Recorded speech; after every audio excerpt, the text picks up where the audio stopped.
By the time you were 18, the most important decisions about your life had already been made. Not by you, before you had the cognitive capacity to evaluate them, before you had the vocabulary to name them, before you were old enough to understand that decisions were even being made.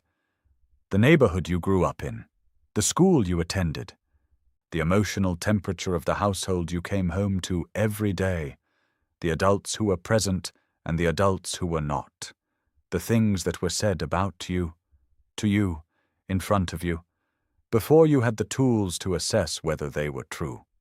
All of it was shaping, with a precision that decades of research has now documented in extraordinary detail, the specific person you would become. Your stress response system, your attachment patterns, your capacity for self-regulation, your relationship to risk, to authority, to intimacy, to your own worth. The architecture of your adult life was built in a period you have largely forgotten. And the question that research has spent 50 years trying to answer is, how much does that architecture determine, and what, if anything, can change it? By the end of this, you'll understand exactly what the research says about how childhood shapes adult life, which experiences have the strongest effects, why those effects are so persistent, and what the science actually says about the limits and the possibilities of change.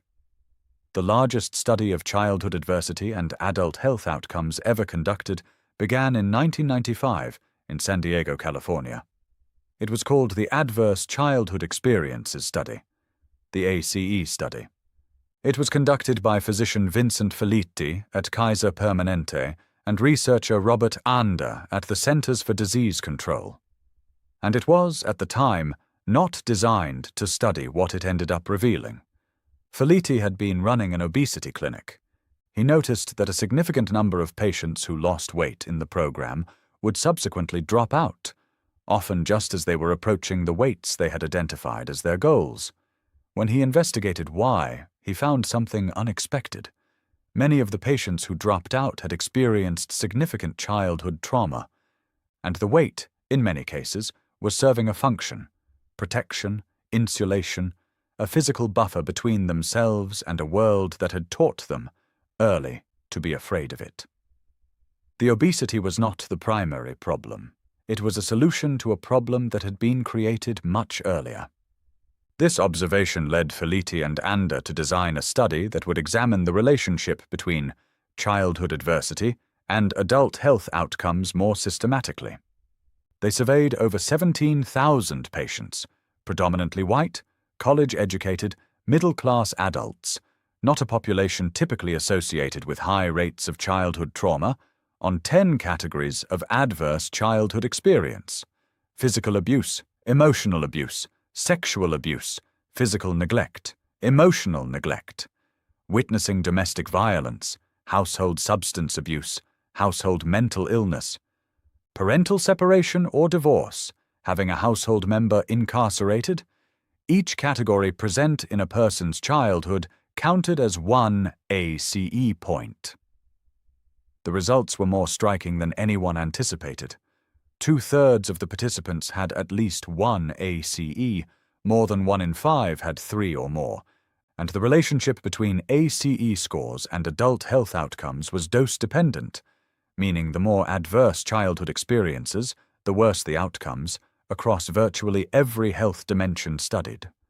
4 or more ACEs was associated with significantly elevated risk of cardiovascular disease, cancer, diabetes, liver disease, depression, anxiety, and suicide, with a striking effect on life expectancy. This was not a study of poverty or of obviously traumatized populations. It was a study of relatively privileged adults, and it found that childhood adversity, even in populations where it was not expected to be high, was one of the strongest predictors of adult health and illness ever documented in a population study. Not through choice or behavior alone, through the specific, documented effects of early adversity on the biological systems that regulate stress, immunity, inflammation, and the neurological architecture of adult experience.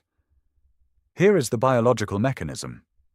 The human stress response system, the hypothalamic pituitary adrenal axis and the sympathetic nervous system, is designed to activate in response to threat and return to baseline when the threat passes.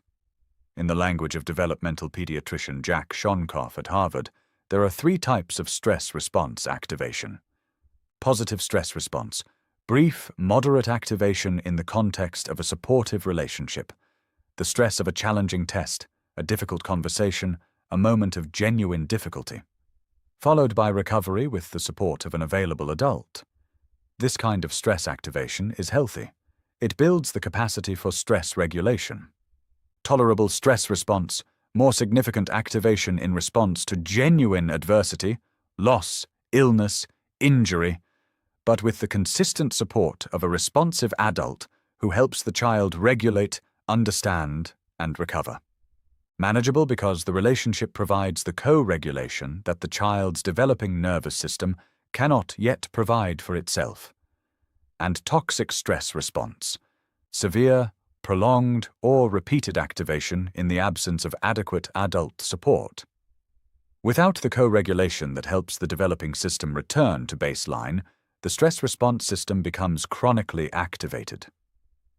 And a chronically activated stress response system during the period of brain development does not simply produce temporary distress.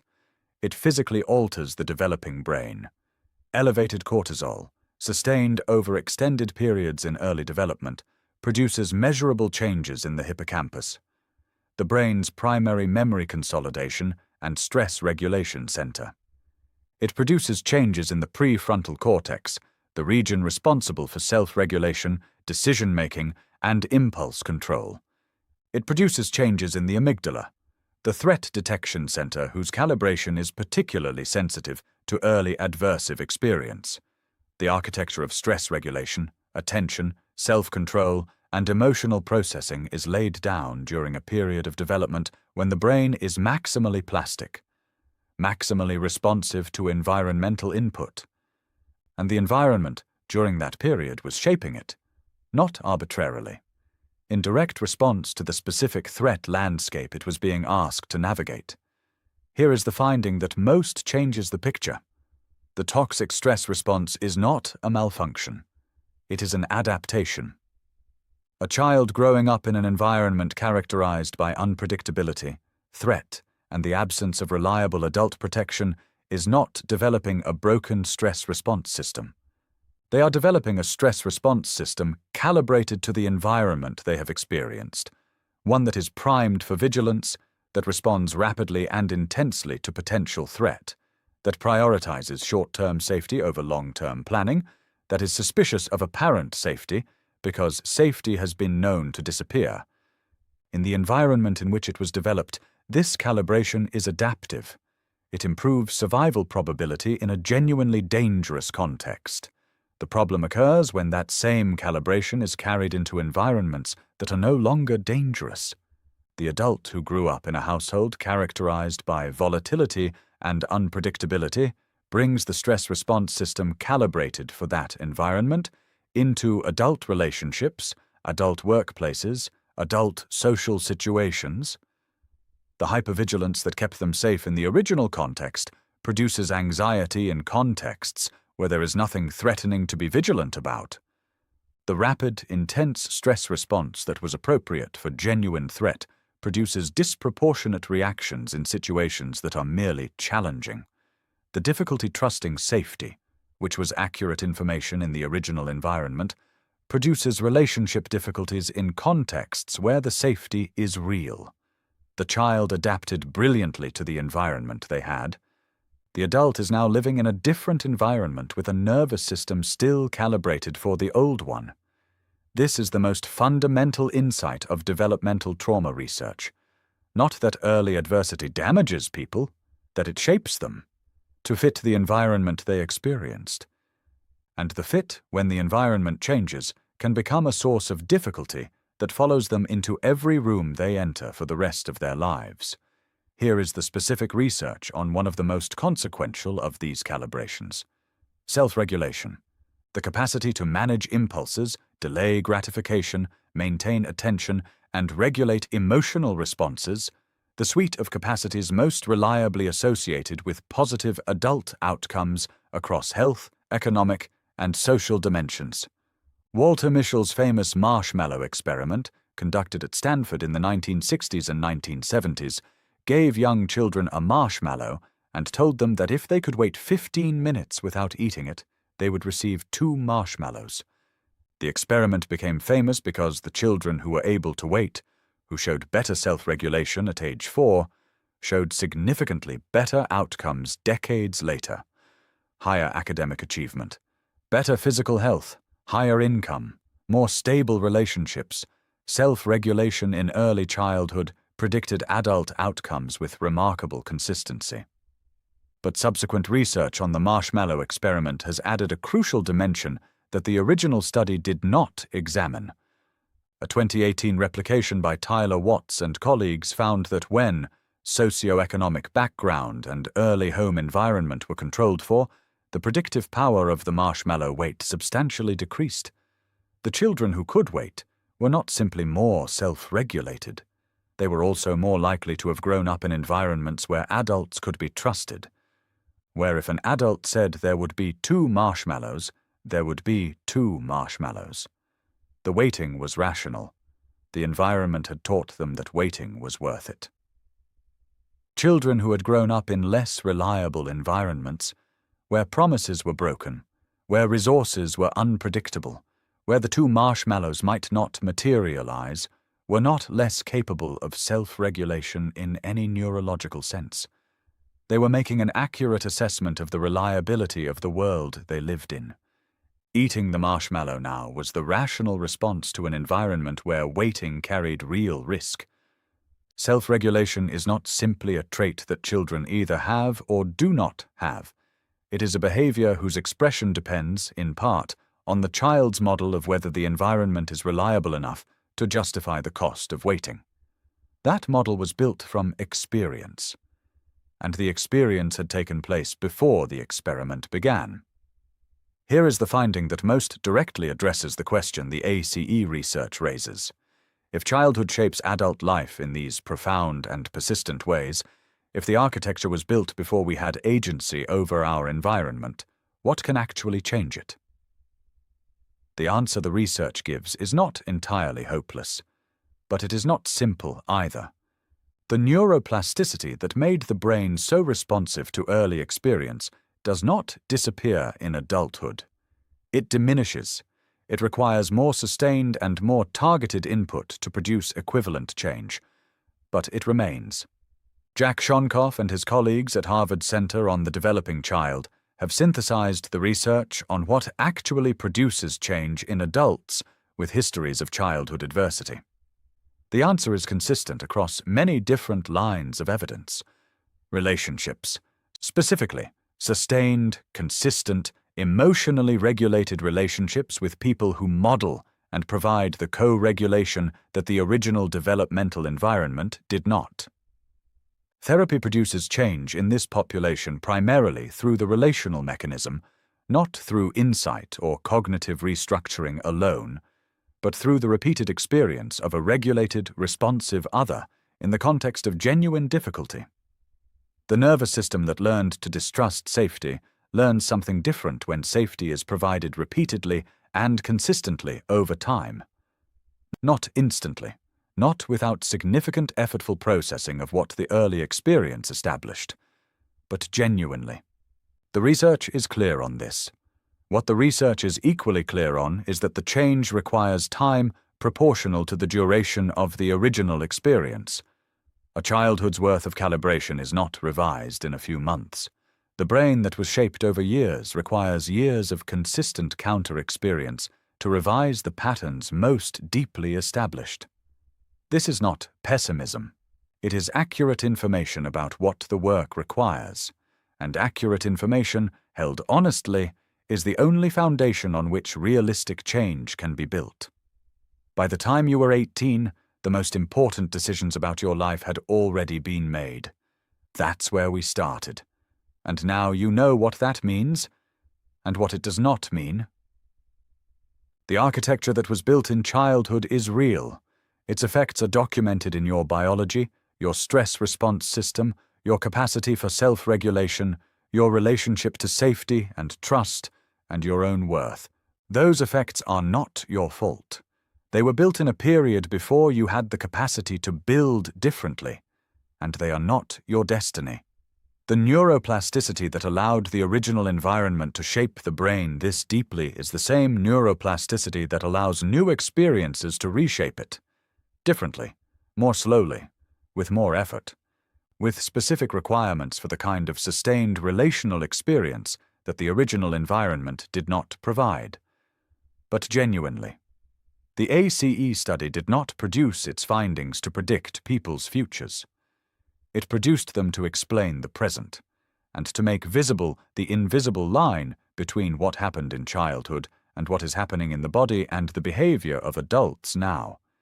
Because what is visible can be addressed, and what is invisible, the mechanism, the calibration, the way the past is running in the present without the present knowing why, remains in charge. This video was the beginning of making it visible. What you do with that visibility is yours. If the science behind how development shapes adult life matters to you, the real research, explained clearly, subscribe. No determinism. No fatalism. Just the developmental psychology and neuroscience that holds up, and what it means for understanding yourself and the people around you. The next video goes into why some people recover from childhood adversity and others carry it differently, and what the research says distinguishes those two outcomes. Hit subscribe. That one is worth staying for. There is a specific finding from the ACE research that most people who learn about the study never fully absorb. The effects are not primarily psychological. They are biological. Researchers studying the biological mechanisms through which childhood adversity affects adult health have found that early adverse experiences produce measurable changes in gene expression, changes that affect how the immune system functions, how inflammation is regulated, how the cardiovascular system responds to stress. This is the field of epigenetics, the study of how experience changes not the DNA sequence itself, but how genes are expressed, which ones are turned on, which are turned off, and at what levels they operate. Research by Michael Meany at McGill University found that the quality of early caregiving in rats produced epigenetic changes in the glucocorticoid receptor gene, the gene that regulates the stress response system. Rats that received high-quality maternal care showed higher expression of glucocorticoid receptors, a more responsive, more easily deactivated stress system, better stress recovery throughout their lives. Rats that received poor maternal care showed lower expression, a less responsive, harder to deactivate stress system, greater reactivity to stress throughout their lives. And crucially, these epigenetic differences could be transmitted across generations. The mother's early care quality shaped her offspring's stress response system through epigenetic mechanisms. The offspring, when they became parents, transmitted the same epigenetic patterns, partly through the same caregiving behaviors they had inherited. Not genetic transmission. Epigenetic transmission. The pattern of experience shaping the pattern of gene expression, which shapes the caregiving behavior, which shapes the next generation's epigenetic patterns. Human research has found analogous patterns. Adults who experienced childhood adversity show different epigenetic profiles, different patterns of gene expression in stress response, immune function, and inflammatory systems, than adults who did not. These biological differences help explain why the ACE findings are not simply the product of behavioral choices made in response to early experience.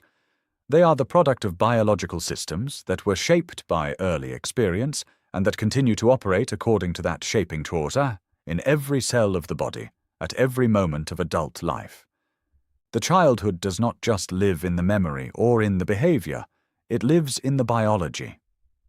There is a specific concept from developmental research that changes how you think about what childhood adversity actually does to a person's relationship with time. It is called the future orientation problem. Research by Manny and colleagues at Princeton, published in Science in 2013, found that economic scarcity produces a specific cognitive pattern: bandwidth reduction. A reduction in available cognitive resources for tasks that are not directly related to managing the immediate scarcity. The person managing poverty is not simply stressed. They are cognitively occupied. Resources that would otherwise be available for planning, for long-term decision-making, for the kind of deferred gratification that builds futures, those resources are being consumed by the immediate demands of the scarcity itself. The finding was not about capability, it was about cognitive load. The same person, in circumstances of abundance versus scarcity, showed measurable differences in performance on cognitive tasks. Childhood adversity produces an analogous pattern. A child navigating an unpredictable household, where the primary cognitive demand is monitoring for threat, managing the emotional environment, anticipating the next disruption, is consuming cognitive bandwidth on the immediate management of an uncertain world. The long-term planning, the deferred gratification, the investment in futures that seem uncertain and unreliable anyway, these compete for resources that are already heavily allocated. And the learned orientation that emerges from years of this pattern, the deep, often unconscious prioritization of the present over the future, the preference for the certain immediate outcome over the uncertain deferred one, does not simply disappear when the environment becomes more stable. It is a cognitive and motivational orientation that was shaped under conditions of genuine uncertainty. And it produces in adult life patterns of decision-making that are consistently labeled as impulsivity, short-sightedness, or poor self-control, when what they actually represent is the accurate adaptation of a mind that learned, correctly, that futures were not reliably available. This is one of the most important reframes in the research on childhood adversity and adult behavior. The behaviors most commonly judged as character flaws, impulsivity, difficulty with long-term planning, preference for immediate over-deferred reward, are, in many cases, the rational adaptations of nervous systems that were calibrated to environments where the long term was genuinely uncertain. They are not evidence of failed development. They are evidence of successful adaptation to conditions that should not have existed. And addressing them requires not simply the motivation to behave differently. It requires the accumulation of enough evidence through consistent, reliable, trustworthy experience of an environment where futures actually arrive, that the nervous system's model of the world can begin to update. That futures are real, that waiting is worth it, that safety, when it appears, is not simply the brief pause before the next disruption. There is one final piece of this research that matters before this ends. It concerns what the ACE study actually showed about the relationship between childhood adversity and adult success, and why that relationship is more complex than the dose-response curve initially suggests. The ACE study found that higher ACE scores were associated with worse average outcomes across health, behavior, and social dimensions. But averages obscure a great deal. Within every ACE score category, including the highest, there were people who showed remarkable resilience, who navigated significant childhood adversity, and built adult lives characterized by health, meaningful relationships, and genuine contribution. The ACE score was a population-level predictor. It was not a destiny. Research on resilience in the face of childhood adversity, led by researchers including Emmy Werner at the University of California, Davis, who conducted one of the most important longitudinal studies of at-risk children, identified a consistent pattern in the children who thrived despite high adversity. Not that they were tougher or more innately resilient in some genetic sense. They had, almost universally, at least one consistent, caring relationship with a competent adult during childhood. Not a perfect relationship, not a perfect adult, a consistent one. Someone who showed up, who was regulated enough to provide co-regulation, who communicated through their presence that the child was worth showing up for. This finding appears across multiple studies, multiple populations, multiple definitions of adversity. One adult, not a perfect childhood, not the absence of adversity. One adult who was reliably there. This is the most important finding in all of the resilience research, not because it provides false comfort. Many children experiencing significant adversity do not have that one adult, but because it reveals where the mechanism of protection actually is, not in the child's individual characteristics, in the quality of the relationship available to them. And that means, for every adult reading this who interacts with children, that showing up consistently for one child is not a small thing.